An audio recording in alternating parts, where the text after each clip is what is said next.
ये एक विस्तृत और गहन कहानी है जिसे एक पटकथा के रूप में लिखा गया है। ये कहानी आपको मुगल साम्राज्य के उस दौर में ले जाएगी जहां बुद्धि और रणनीति का खेल चलता था। शुरुआती 30 सेकंड का हुक। क्या आपने कभी सोचा है कि एक मामूली सा दिखने वाला सवाल किसी की सल्तनत हिला सकता है? शहंशाह अकबर के दरबार में एक ऐसा अजनबी आया जिसने एक ऐसी चुनौती दी कि पूरे हिंदुस्तान के उलेमा और पंडितों के पसीने छूट गए। शर्त यह थी कि अगर जवाब गलत हुआ तो बीरबल को हमेशा के लिए दिल्ली छोड़नी होगी। बादशाह अकबर खुद अपनी गद्दी पर कांप उठे थे, क्योंकि उन्हें डर था कि आज उनका सबसे प्यारा रत्न उनसे छिन जाएगा। लेकिन बीरबल ने जो किया उसने न केवल अकबर को हैरान किया, बल्कि इतिहास के पन्नों में एक ऐसा राज दर्ज कर दिया जिसे सुनकर आपके रोंगटे खड़े हो जाएंगे। क्या था वो सवाल, और बीरबल ने मौत के उस जाल से खुद को कैसे निकाला? ये जानने के लिए इस कहानी के हर शब्द को ध्यान से सुनिएगा, क्योंकि अंत में जो सच सामने आएगा वो आपकी सोच बदल देगा। कहानी बीरबल की बुद्धि के आगे अकबर भी रह गया हैरान। मुगल सल्तनत का वो सुनहरा दौर था जब जलालुद्दीन मोहम्मद अकबर का परचम पूरी दुनिया में लहरा रहा था।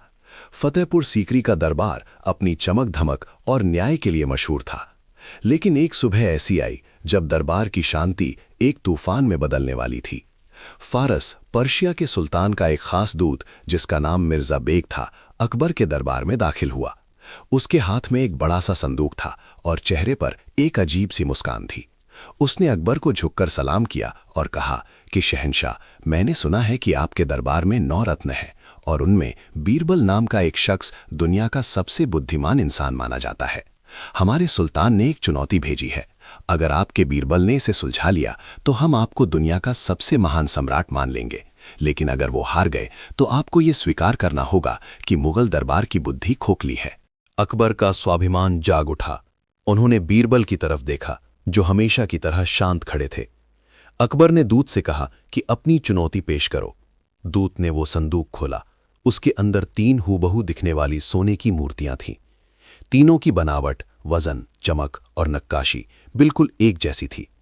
दूत ने कहा कि शहंशाह, ये तीनों मूर्तियां दिखने में एक जैसी हैं, लेकिन इनकी कीमत और प्रकृति में जमीन आसमान का फर्क है। इनमें से एक मूर्ति उत्तम है, दूसरी मध्यम है और तीसरी अधम यानी तुच्छ है। आपको बिना इन्हें तोड़े, बिना इनकी धातु खुरचे, ये बताना है कि कौन सी मूर्ति सबसे कीमती है और क्यों। इसके लिए आपके पास केवल 24 घंटे का समय है। पूरे दरबार में सन्नाटा पसर गया। बड़े बड़े जौहरी बुलाए गए। विज्ञानियों ने अपनी दूरबीन और तराजू निकाले, लेकिन कोई भी ये नहीं बता पाया कि तीनों में अंतर क्या है। अकबर की चिंता बढ़ने लगी। रात भर अकबर सो नहीं पाए। अगले दिन सुबह जब दरबार लगा तो मिर्जा बेग के चेहरे पर जीत की चमक थी। उसने अकबर से कहा कि शहंशाह, लगता है बीरबल की बुद्धि ने जवाब दे दिया है। अकबर ने मायूस होकर बीरबल की ओर देखा। बीरबल धीरे से आगे बढ़े। उनके हाथ में घास का एक तिनका था। दरबार में मौजूद लोग एक दूसरे का मुंह देखने लगे कि क्या बीरबल इस घास के तिनके से सोने की मूर्तियों का रहस्य सुलझाएंगे। बीरबल ने पहली मूर्ति उठाई और उसके कान के छेद में घास का तिनका डाला। वो तिनका सीधे मूर्ति के मुंह से बाहर निकल गया। बीरबल ने उसे एक तरफ रख दिया। फिर उन्होंने दूसरी मूर्ति उठाई और उसके कान में तिनका डाला। इस बार वो तिनका दूसरे कान से बाहर निकल गया। बीरबल ने उसे भी अलग रख दिया। अंत में उन्होंने तीसरी मूर्ति उठाई और उसके कान में तिनका डाला। वो तिनका ना मुंह से निकला और ना ही दूसरे कान से, बल्कि वो मूर्ति के पेट के अंदर चला गया। बीरबल के चेहरे पर एक विजयमयी मुस्कान आई। उन्होंने अकबर की ओर मुड़कर कहा कि जहां पनाह, रहस्य सुलझ गया है। बीरबल ने समझाना शुरू किया कि पहली मूर्ति वो इंसान है जो एक कान से सुनता है और तुरंत उसे अपने मुंह से बाहर निकाल देता है। ऐसे लोग भरोसे के लायक नहीं होते और गुप्त बातें पचा नहीं पाते, इसलिए ये अधम यानी सबसे कम मूल्य वाली है। दूसरी मूर्ति वो इंसान है जो एक कान से सुनता है और दूसरे कान से निकाल देता है। वो किसी की बात पर ध्यान नहीं देता और समाज के लिए बेकार है, इसलिए ये मध्यम है। लेकिन तीसरी मूर्ति वो इंसान है जो बात को सुनता है और उसे अपने भीतर आत्मसात कर लेता है, अपने पेट में रख लेता है। यही उत्तम और सबसे कीमती मूर्ति है। दूत हक्का बक्का रह गया। अकबर की खुशी का ठिकाना न रहा। उन्होंने बीरबल को गले लगा लिया और बेशकीमती इनामों की घोषणा की। लेकिन कहानी यहाँ खत्म नहीं होती। दूत के जाने के बाद बीरबल ने अकबर से एकांत में मिलने की अनुमति मांगी। अकबर ने देखा कि बीरबल के चेहरे पर जीत की खुशी नहीं बल्कि एक गहरी चिंता थी। अकबर ने पूछा कि बीरबल अब क्या बात है? तुम तो जीत चुके हो, बीरबल ने धीमे स्वर में कहा कि शहंशाह, वो मूर्तियां फारस के सुल्तान ने नहीं भेजी थीं। अकबर चौंक गए। उन्होंने पूछा कि फिर वो दूत कौन था?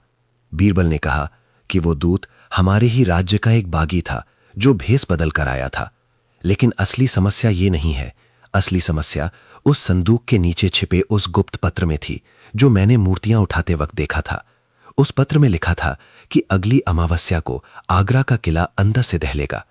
अकबर के पैरों तले जमीन खिसक गई। उन्होंने तुरंत अपने गुप्तचरों को सतर्क किया। बीरबल ने बताया कि उन मूर्तियों का रहस्य सुलझाना तो बस एक छलावा था ताकि हमारा ध्यान असली खतरे से भटक जाए। अगले कुछ दिनों तक महल में भारी सुरक्षा बढ़ा दी गई। अमावस्या की रात आई। पूरा किला अंधेरे में डूबा था। अकबर और बीरबल भेस बदलकर किले की गुप्त राहों में पहरा दे रहे थे। अचानक उन्हें शाही खजाने की तरफ से कुछ हलचल सुनाई दी। जब वे वहां पहुंचे तो उन्होंने देखा कि खजाने का दरवाजा खुला था और अंदर